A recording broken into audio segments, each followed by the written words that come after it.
मी फक्त मोर्चाची माहिती देण्यासाठी आपल्यासमोर आलेलो आहे. या मोर्चाच्या संदर्भात काही आपल्याला विचारायचं असेल तर विचारू शकता.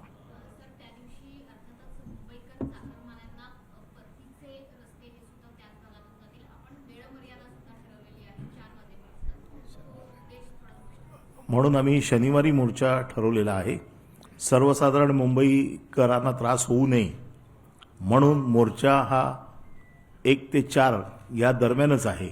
मला असं वाटतं ही जरी ज्या दिवशी कार्यालय बंद असली तरी जी काही कार्यालय उघडी असतील त्यांना परतीला कोणाला त्रास होणार नाही याची काळजी आम्ही घेतलेली आहे. नेत्यांची भाषणं त्यावेळेला जाहीर केली जातील, परंतु आता एवढं सांगतोय की सगळे प्रमुख नेते या मोर्चाला उपस्थित असतील. हो, शरद पवार साहेब उपस्थित राहतील.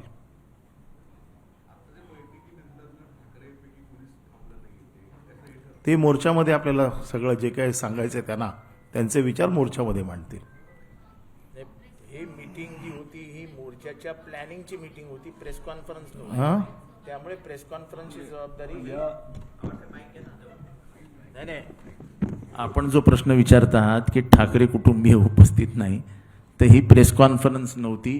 ही मोर्चा कसा, कुठनं, काय विषय कसे घ्यायचे याच्या संबंधात चर्चा करण्यासाठीची मीटिंग होती. कारण का आता आम्ही डायरेक्ट सगळे 1 तारखेला भेटणार आहोत आणि मग मोर्चाची माहिती तुम्ही जाऊन खाली द्या असं काही प्रमुख नेत्यांवरती जबाबदारी टाकण्यात आली आणि त्याप्रमाणे अनिल परब आणि सगळे आम्ही इथे आलेलो आहोत आणि आपल्याला माहिती देतो.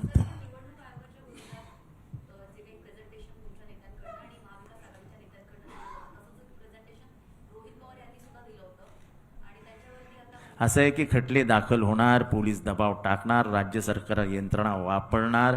कारण का चोऱ्या लपवण्यासाठी विविध प्रयत्न करतो. चोराच्या चोऱ्या पकडल्या गेल्यामुळे घाबरलेलं राज्य सरकार हे सगळ्याचा अवलंब करणार. त्यामुळे रोहितला घाबरवण्यासाठी हे प्रकार केला गेला आहे. अशा प्रकारचे प्रेझेंटेशन तुम्ही काय कोर्टात, तुम्ही काय जेलमध्ये काय फाशी देणार आहात काय? अहो, देश गांधींचा आहे. हो, गांधी, नेहरू, भगतसिंगांचा देश आहे. फाशीला घाबरून फाशीला आणि जेलला घाबरले असते तर ब्रिटिश गेले नसते या देशातनं. त्यामुळे असे काही कोणाला घाबरण्यासाठी रोहित पवार वगैरे घाबरणाऱ्यातली माणसं नाहीत. बिंदास नडतात, बिंदास खेळतायत.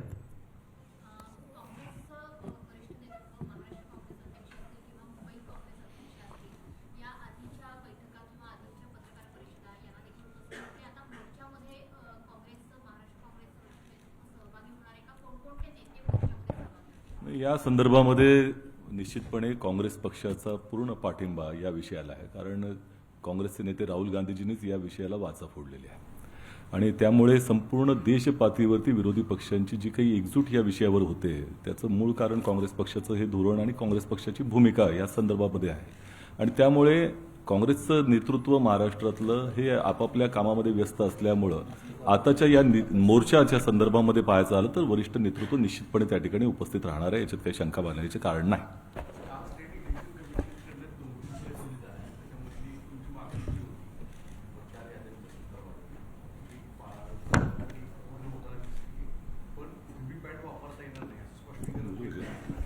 दोनच विषय याच्यामध्ये असं आहे की आम्ही देखील या सगळ्या गोष्टींचा बारकाईने अभ्यास करतोय.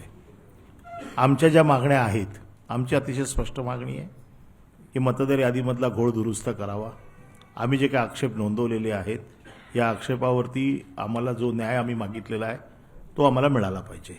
आता हे जे काल चोक्लिंगम साहेबांनी जे काही सांगितलेलं आहे याचा आम्ही देखील अभ्यास बारकाईने करतोय.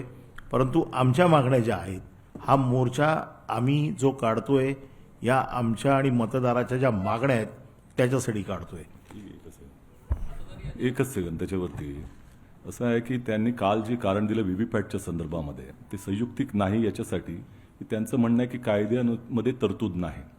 प्रश्न असा आहे की 2017 साली नांदेड वाघाळा मतदारसंघ ज्या महानगरपालिकेमध्ये एका वॉर्डामध्ये ह्याच व्हीव्हीपॅटचं टेस्टिंग करण्यात आलं होतं. त्यावेळेला कोणत्या कायद्यानं त्यांना बंधन घातलं होतं हा मूळ मुद्दा आहे. त्यामुळे राज्य निवडणूक आयोग ज्या पद्धतीनं आता सांगतंय त्याला काही आधार नाही आहे. जाणीवपूर्वक अशा पद्धतीचं एक चित्र निर्माण केलं जाते असं आमचं म्हणणं आहे. आता isakal.com आहे देशातील नंबर 1 ची मराठी न्यूज वेबसाईट. प्रत्येक अपडेटसाठी isakal.com ला नक्की भेट द्या.